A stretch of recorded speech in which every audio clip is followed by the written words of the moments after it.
school, I was taught to sing the lyrics that said, "This land is your land, this land is my land." From California to the New York Island, from the redwood forest to the Gulf Stream waters, this land was made for you and me. Is it? Hi, this is Barry Phillips with 10-Minute Torah. Day number 2, the Torah portion, Shemot, which means names. Let's go back to Shemot, or Exodus, chapter number 1, and begin a little bit as we left off yesterday and continue reading. We're beginning with verse number 8. Then a new sovereign arose over Mitzrayim who did not know Joseph, and he said to his people, "See, the people of the children of Israel are more and stronger than we. Come, let us act wisely toward them, lest they increase, and it shall be when the fighting befalls us, that they shall join our enemies and fight against us, and shall go up out of the land." So they set taskmasters or slave masters over them to afflict them with their burdens, and they built for Pharaoh the supply cities of Pithom and Ramses. But the more they afflicted them, the more they increased and grew, and they were in dread of the children of Israel. Some time earlier, the people of Israel could have taken a vote and said, "It's time to go home," and just voluntarily left.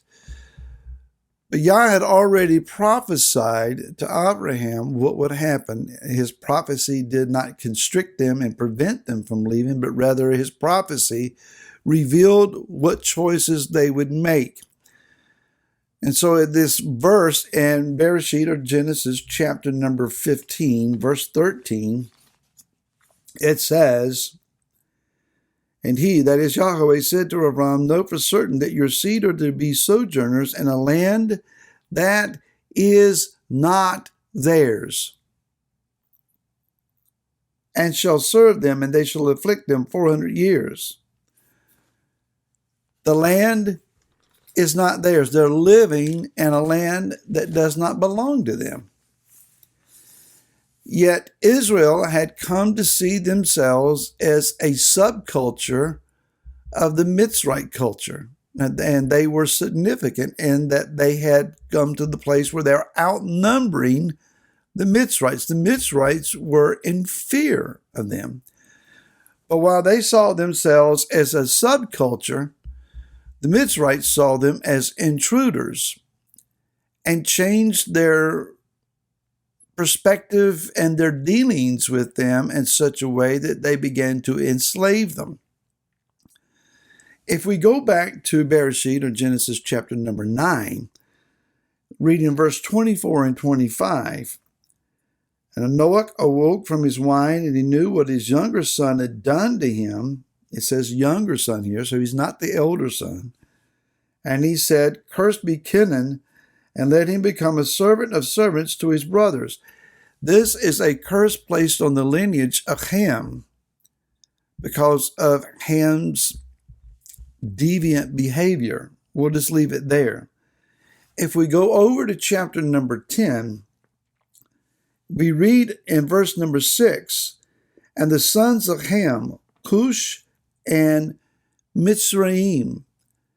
Mitzrayim, or what we now call Egypt, the Egyptians, they are the second son born to Ham, and this is a cursed lineage. It begins with its cursing of Keniani, or the Canaanites. They are a cursed people. Ham's children are not firstborn children. Mitzrayim is not even the firstborn of a lineage that's not firstborn. They are secondborn, at least.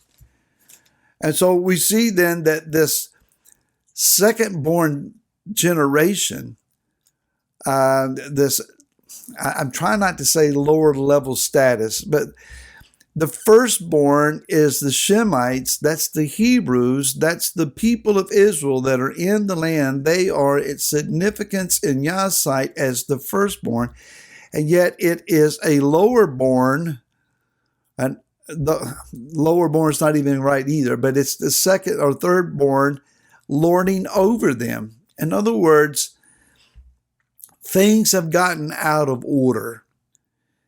Yah's priorities are not being observed. The lineages are abusing one another. And so we find then that Yah is going to reveal himself and straighten the mess out. Now, we've not yet read about how that he appears to Moshe, who's going to come and to be the deliverer. But Yah is still in the midst of them, revealing himself to them in the midst of harsh labor, genocide, as you read the rest of this chapter. And you will find that Yah reveals himself even through the actions of the midwives. In Isaiah chapter 11, verse number 9, an important verse, it says, They do no evil nor destroy in all my set apart mountain, for the earth shall be filled with the knowledge of Yahweh as the waters cover the sea. And in that day there shall be a root of Yeshayahu, or Jesse, standing as a banner to the people. Unto him the nations seek, and his rest shall be glorious or esteemed. Yah is wanting to do more than just simply reveal himself to his people. The process of his revelation is not complete until he is known even by the nations. He is about to reveal himself to Pharaoh, to Pharaoh's court, to Pharaoh's people, and indeed the entire nation of Mitzrayim, or Egypt, as we would say, in such manner that it cannot be denied that Yahweh is not only Elohim of Israel, the supposed subculture, but of all of the earth. In our nation here in the United States, there is a developing small nucleus, a very minuscule nucleus of those that will be called the remnant. They are comprised of those that are set apart from places like the Christian church, to Hebrew roots congregations, to Messianics, to synagogues. There are peoples that are being drawn unto the face of Yah from various expressions of worship, and they're going to be brought together, even as various tribes were brought together and made into a nation. Now, we're not going to be a nation that will form with an elected government and a Congress and a parliament and leaders and that matter. We're not looking for governmental structure. The governmental structure of this remnant is coming from the heavens. But we're looking to turn the family into a functioning nation of people that are going to be identified and become a literal target. If you read the book of Revelation, especially chapter number 12, you'll begin to see that the dragon goes to make war on such a people. This is not a fun time. This is a season of challenge, but Yah is going to reveal himself in the midst of it.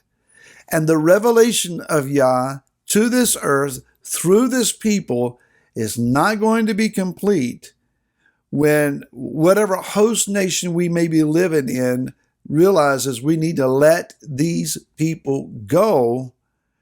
It's going to continue on until those that have harmed Yah's people are judged and are brought to bear for the things that they've done and said.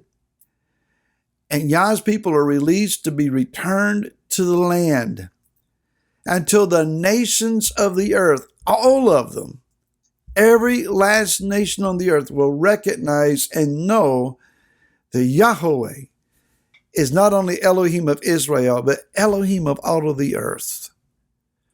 What a season, what a day, what a time to be born in and to be a part of. Because I do believe personally that this is going to happen in our day. Do not be grieved when evil men seem to be getting by like Pharaoh seemed to be getting by. There is a point. There is a time. And the judge of all the earth is going to begin to rule. And then we'll see what happens. And we'll see what happens tomorrow. Until then, shalom.